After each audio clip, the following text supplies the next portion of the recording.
Ka qenë një reagim i Erion Braçës për Elisa Spiropalin, një reagim soft, por që gjithsesi tregon që në Partinë Socialiste lëvizin ujrat. Ka një mendim të përgjithshëm që në partitë shqiptare është e pamundur të çosh zërin sepse aty mbretëron Berisha dhe Rama. Në fakt është thjesht një iluzion, sepse edhe në vendet më diktatoriale, ku mendimi ndryshe ekzekutohet, e vërteta është që ka gjithmonë një opinion ndryshe. Qoftë ky edhe 40%.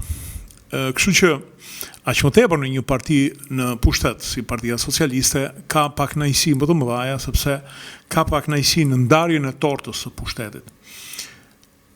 Erion Braça u vetë ofrua si kandidatur për Bashkinë e Tiranës.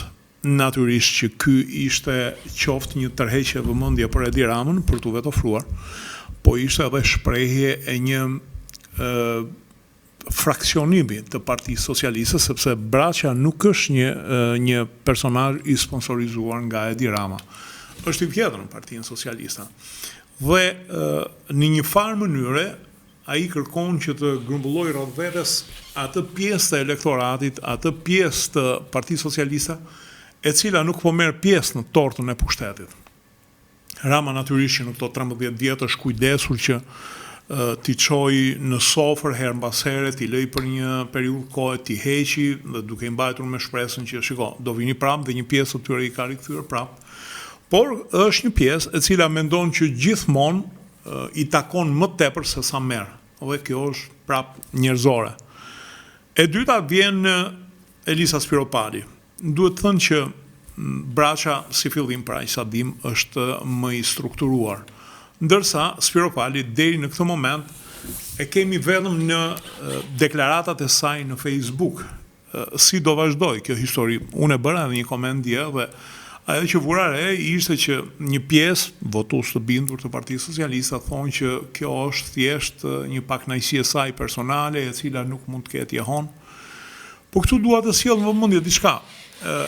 Njerëzit kur të votojnë nuk është se marrin shumë parasysh nga vjen ti, çat tipi je, a e shkuara jote, domethënë jo po ke qenë servil, jo po ke qenë kundërshtar, jo po ke qenë me Partinë Demokratike dhe bëhe shkot me PS-n. Të gjitha këto nuk vlen. Njerëzit shikojnë interesin e tyre dhe shikojnë a je në gjendje ti që ti përmbushësh këto interesat tona. A kemi vënd ne në sofrën tënde? Dhe këtu po bie shembullin aq të përfolur të Hungarisë, i cili u mor me të gjitha shikose, vjen ndryshimi, thyhet diktatura e broshkolla të tilla. Ndryshimi në fakt aty erdhi nga brenda sistemit. Personazhi që u votua, Magjar, ishte një personazh i cili ishte rritur brenda sistemit dhe ishte pjesë e sistemit deri vonë. Ai padyshim që mund të konsiderohet pjesë e suksesave dhe gjunaheve të Orbanit, sepse ka marrë pjesë në orgjinë e pushtetit. Por, a i gjeti telin e duhur për t'ju thënë njerëzve që shikone dhe duhet të ndryshojmë sepse kemi këto probleme dhe mund të bëhet më mirë. Dhe ofroj në sofrën e tia shumë veta. Dhe nuk vlen edhe akuzat që mund të jenë bërë, i korruptuar, e më the të thash, e të tjera akuzat të cilat dihet që bëhen edhe i pandershëm se ishte ndarë edhe nga gruaja. Kështu që dihen që këto akuza bëhen vazhdimisht. Problemi është që momentalisht në sofrën e pushtetit socialistët kanë një deficiencë të madhe, sepse o duhet jesh pjesë e klanit të Belinda Ballukut në këtë moment. Rama nuk është se ka ndonjë klan, në fakt Rama kur s'ka pasur klane, gjithmonë promovon personazhe. Pra, në këtë moment ose duhet jesh pjesë e klanit të Belinda Ballukut, ose ti nuk merr pjesë në sofrën e pushtetit.